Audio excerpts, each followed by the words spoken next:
मैं अपना हक छीन कर लूंगा।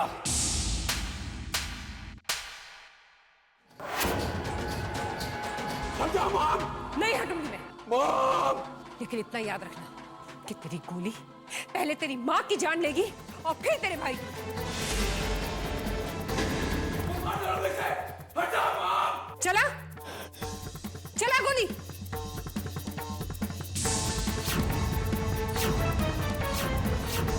मॉम।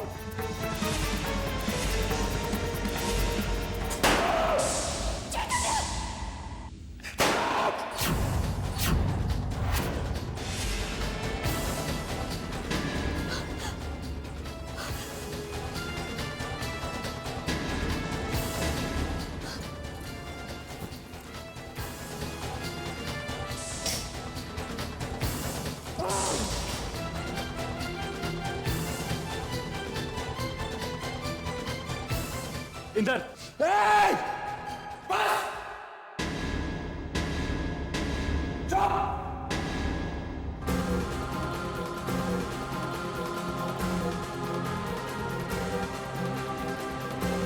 नहीं चेतन, जाने दो उसे। इन्हें रोकिए प्लीज, ये घर छोड़ के चले गए। कोई तो इन्हें रोके प्लीज, इन्हें रोक लीजिए। ये घर छोड़ के चले गए मासा।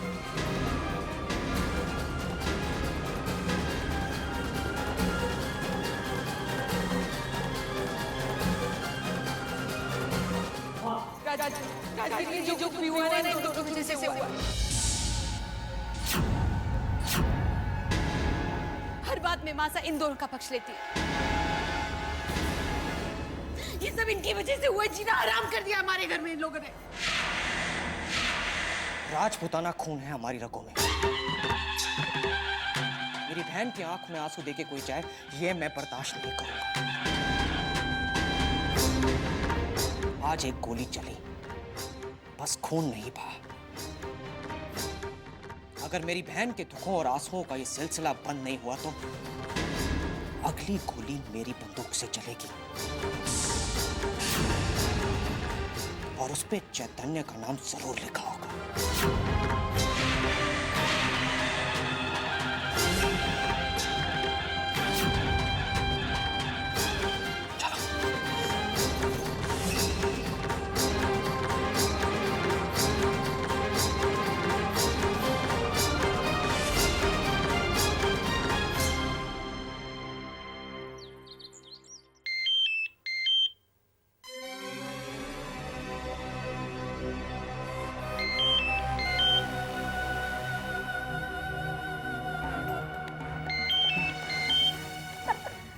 हेलो। हाय मॉम, एक बहुत अच्छी खबर है। अच्छा, जल्दी से बता, क्या शुभ समाचार है? मॉम, आज इंद्रजीत ने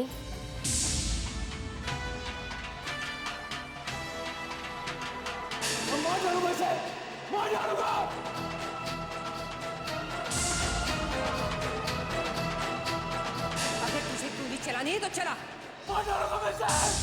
लेकिन जैसे ही उसने बंदूक निकाली, शारदा आंटी उसके सामने आ गई और चैतन्य को बचा लिया। वाह बेटा, ये तो तूने वाकई बड़ी अच्छी खबर सुनाई है। हाँ मॉम, आज अगर शारदा आंटी बीच में ना आई होती ना, तो समझ लो कि अनुपमा की खुशियों का अंत हो गया था। बेटा, तूने अच्छी और बुरी खबर दोनों सुना दी। अच्छी खबर ये कि इंद्रजीत ने चैतन्य पे बंदूक तानी, और बुरी खबर ये कि शारदा जी ने इंद्रजीत की बजाय चैतन्य की तरफदारी की। मगर क्यों? मॉम, ये सवाल तो सबके मन में है, लेकिन शारदा आंटी किसी से कुछ बोल ही नहीं रही है। देख बेटा, कहते हैं गरम लोहे पे चोट करो तो लोहा अपने आप मुड़ जाता है। बस तू इसी मौके का फायदा उठा। बेटा, तू पद्मिनी के दुखते रग पे हाथ रख। उसके दिल में जो गुस्सा है, नाराजगी है, तो उसे और भड़का। तेरी बातों का जरा सा घी आग की लपटों को और भी तेज कर देगा। आपकी बेटी आपको निराश नहीं करेगी। हाँ रिद्धिमा, मुझे अपनी बेटी पर पूरा भरोसा है।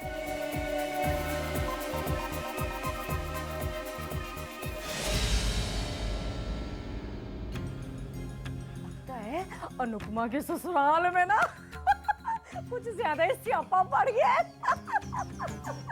राम राम राम राम।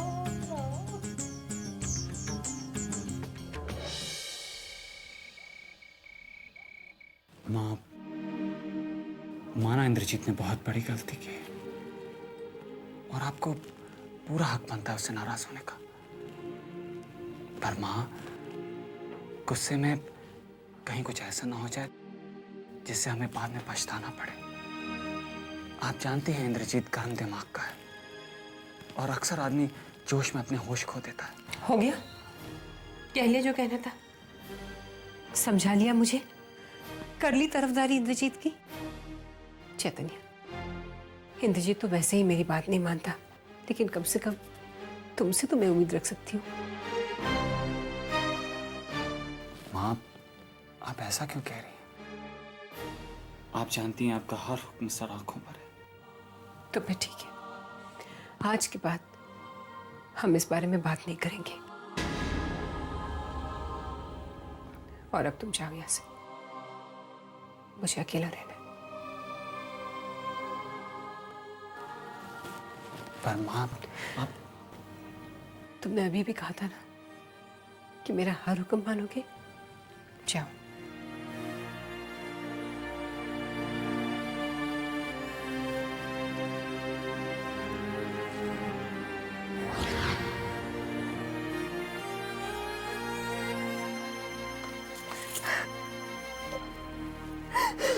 अनु, क्या हुआ? It's okay, क्या हुआ? अगर आज माँ नहीं रोकती इंद्रजीत को तो जानते हो क्या अनर्थ हो जाता। क्यों चेतन, इंद्रजीत ऐसा क्यों कर रहा है? अनु, वो नाराज है क्योंकि माँ ने पिताजी के केबिन में मुझे उनकी कुर्सी पर बैठाकर। तो क्या गलत किया माँ ने? क्या गलत कहा? एक बेटा जो अपने बाप के सपनों के साथ खिलवाड़ करे, जो अपने माँ के विश्वास को धोखा दे, उसे तो सजा मिलनी ही चाहिए। और माँ की जगह तुम होते तो क्या करते, या कोई और होता तो क्या करता? और फिर माँ के फैसले पर नाराज होने का तो सवाल ही नहीं उठता चेतन। अनु, जो तुम कह रही हो वो सही है, पर तुम एक बार इंदर के नजरिए से सोच के देखो। इंदर माँ का सगा बेटा है, उसे लगता है कि जो उसका हक है वो उसे छीना जा रहा है।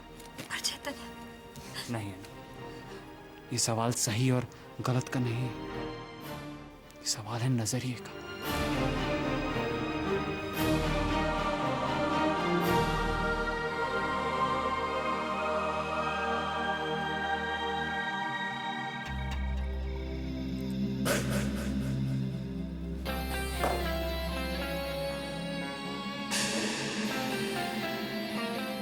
हक की बात करता है, मुझसे हक की बात करता है। जिस इंसान ने कभी अपने धर्म की परवाह नहीं की, अपने फर्ज की परवाह नहीं की, उसे हक चाहिए।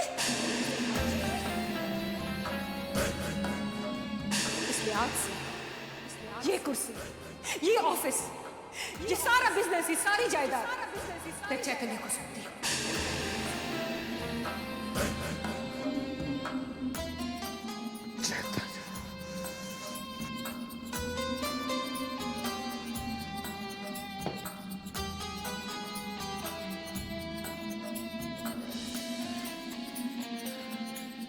हल्के लियो चैतन्य,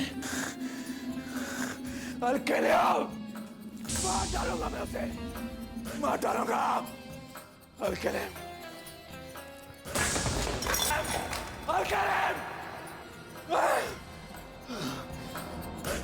तूने मेरी माँ को मुझसे छीना।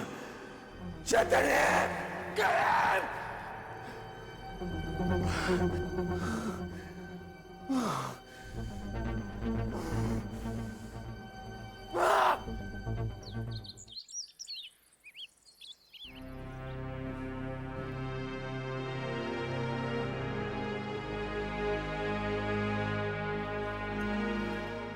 भाभी साहब, अगर आपको एतराज ना हो तो हम मासा से अकेले में बात करना चाहते हैं।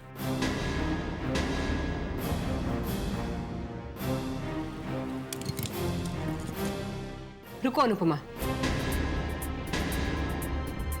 पद्मिनी, शायद अनुपमा को कोई एतराज नहीं है, लेकिन मुझे है।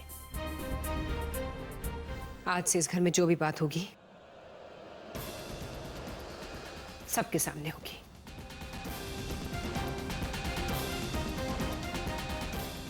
कहो, क्या कहना चाहती हो? मासा, हम चाहते हैं कि आप इंद्रजीत को घर बुला लीजिए। हम जानते हैं उनसे बहुत बड़ी गलती हो गई, लेकिन कम से कम उन्हें एक मौका दीजिए। ऐसा हम जिम्मेदारी लेते हैं, हम उन्हें समझाएंगे। ऐसा अगर बड़े छोटों को माफ नहीं करेगा तो कौन करेगा? कुछ भी कहो, है तो वो आपके बेटे, आपका खुद का खून है वो।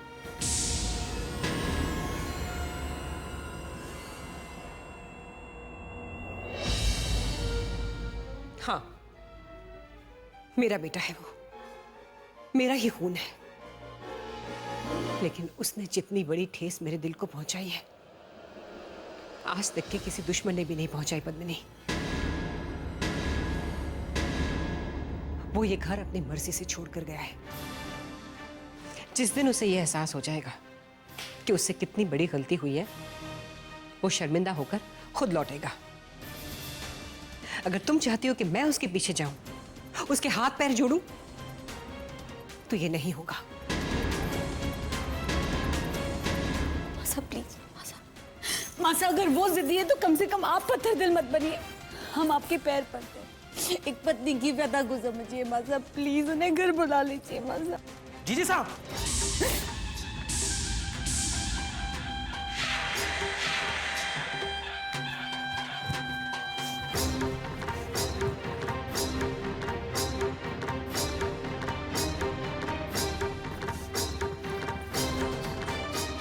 क्यों पैरों में पड़ी हो इनकी? क्यों रो रो के गिड़गिड़ा रहे हो? अरे कैसी माँ है ये, तो शायद ममता का अर्थ ही नहीं समझती। जिनके दिल में अपने बेटे के लिए नहीं बल्कि एक अनाथ के लिए जगह है।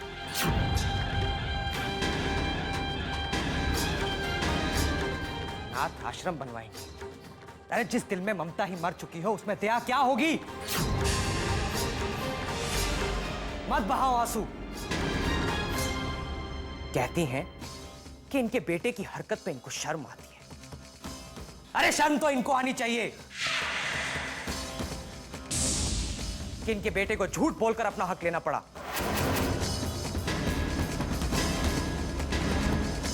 चलो जीजी साहब, मैं तुम्हें यहां एक पल भी नहीं रहने दूंगा। जिस घर में मेरी बहन की आंसुओं की कद्र नहीं, उस घर में मेरी बहन नहीं रहेगी।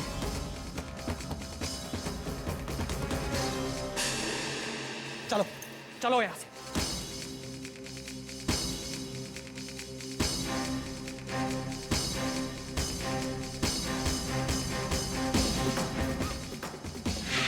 मासा तो रोक ही नहीं रही है।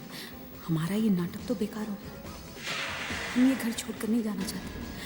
हम क्या करें? मासा तो रोक ही नहीं रही है। हमारा ये नाटक तो बेकार हो गया।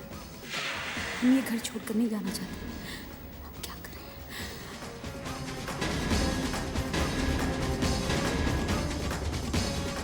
बस बहुत हो चुका। बहुत कह दिया तुमने हमारी मां समान सास के लिए। तुम्हें क्या लगता है हम हमारा घर छोड़कर तुम्हारे साथ जाए? तुम किस तरह के भाई हो? तुम भाई हो या दुश्मन?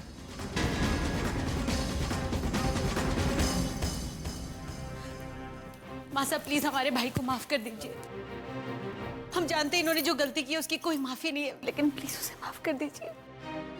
है तो हमारे ही भाई ना। अब बहन को रोता हुआ देखकर इनसे रहा नहीं गया। अपनी बहन को दुख में और आंसू में नहीं देख पाए और मन में जो आया उसने कह दिया। प्लीज मासा माफ कर दीजिए उन्हें। मासा प्लीज। मासा हम हाथ जोड़कर विनती करते हैं कि प्लीज इंद्रजीत को घर बुला लीजिए। मासा, मासा प्लीज। मासा कहिए ना कि आप उन्हें घर बुलाएंगे। मासा प्लीज एक बार कहिए। मासा अब इतनी क्या नाराजगी अपने बेटे से? माँ साहब प्लीज उन्हें घर बुला लीजिए माँ साहब।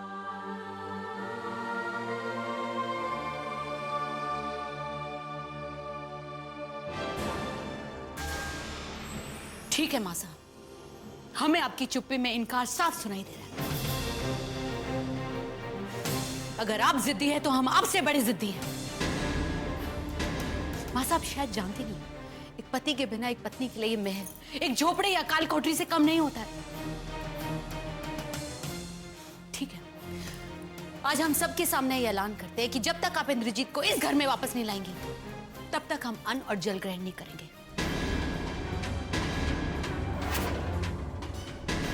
हम भूखे मर जाएंगे, हम प्यासे मर जाएंगे, लेकिन अपनी जिद पर अड़े रहेंगे। हमें हमारे सुहाग की कसम, माँ साहब हमें आपके बेटे की कसम। ये जिद एक पत्नी और एक माँ के बीच में। माँ साहब हम देखना चाहते हैं कि एक पत्नी की जिद जीती है या एक माँ की नाराजगी।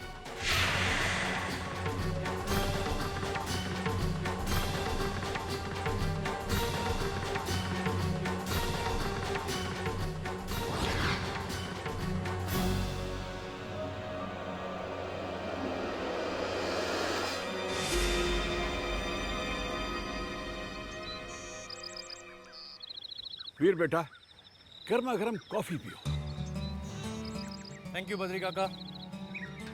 बेटा ठंडी मत करो, गर्मा गर्म पियो। ये तुम्हारी मोटर बाइक मैं साफ कर दूंगा। नहीं बद्री काका, आपको तो पता है ना, अपनी बाइक मैं खुद साफ करता हूँ। मैं जानता हूँ बेटा, इतना प्यार तुम अपनी बाइक से करते हो, लोग अपनी प्रेमिका से भी नहीं करते। वेरी वेल सेड बद्री काका। खैर, मैं ये तो नहीं जानता कि मैं अपनी प्रेमिका से प्यार करूंगा या नहीं करूंगा, पर हाँ, मेरी इस बाइक के लिए मेरा प्यार कभी कम नहीं होगा। शैतान कहेगा। बेटा रक्षाबंधन के दिन जब तुम अनुपमा के पास राखी बनवाने जाओगे तो एक मिठाई का डब्बा ले जाना। मैंने उसके लिए बेसन के लड्डू बनाए। ले जाऊंगा बद्री काका। आपको कभी किसी चीज़ के लिए ना कहा है मैंने। थैंक यू बेटा।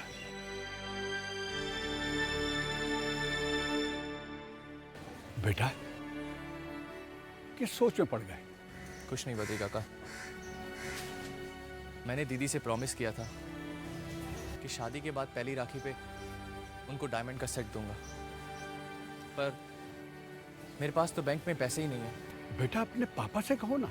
नहीं बद्री काका, नहीं, बिल्कुल नहीं। पापा से पैसे लेकर अगर मैं अनुपमा दीदी के लिए गिफ्ट लूंगा तो उसमें दुआएं नहीं, बद्दुआओं का रंग आएगा। हीरों की चमक भी फीकी पड़ जाएगी। खैर, कुछ ना कुछ इंतजाम तो मैं जरूर कर ही लूंगा।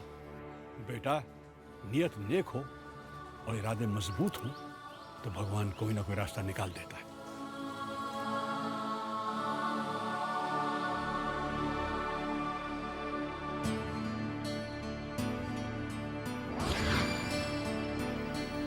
मेरे पास सबसे कीमती ये बाइक ही है।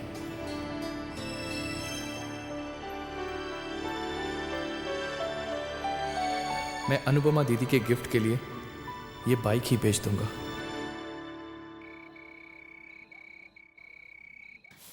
राजवीर, राजवीर, राजवीर सुनो तो। नहीं जीजी साहब, अब मैं यहाँ एक पल भी नहीं रुकूंगा। मैं जा रहा हूँ और अगर आप मेरे साथ चलना चाहती हैं तो चल सकती हैं।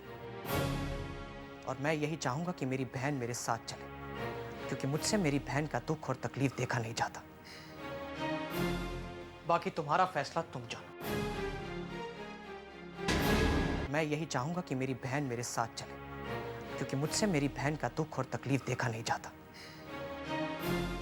बाकी तुम्हारा फैसला तुम जानो। राजवीर,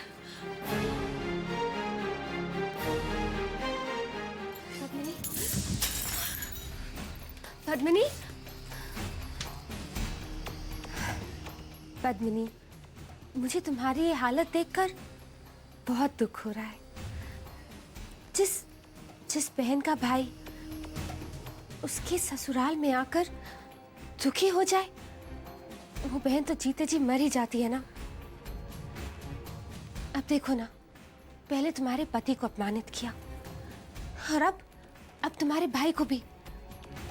मुझे तो ऐसा लगता है जैसे तुम्हारी इस घर में कोई कीमत ही नहीं रह गई। और सबसे ज्यादा बुरा तो मुझे इस बात का लग रहा है कि तुम्हारे साथ जो कुछ भी हो रहा है वो मेरी अपनी बहन की वजह से हो रहा है।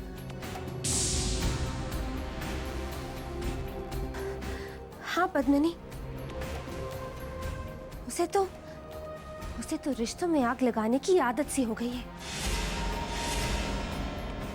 बेचारी शारदा आंटी, वो अनुपमा की चालाकियों को कैसे समझ पाएंगी? भोली भाली सूरत लेकर वो ऐसे तीर चलाती है कि बस अब अनुपमा को मुझसे बेहतर और कोई नहीं जान सकता। उसे तो दूसरों की खुशियों में आग लगाकर खुशी मिलती है।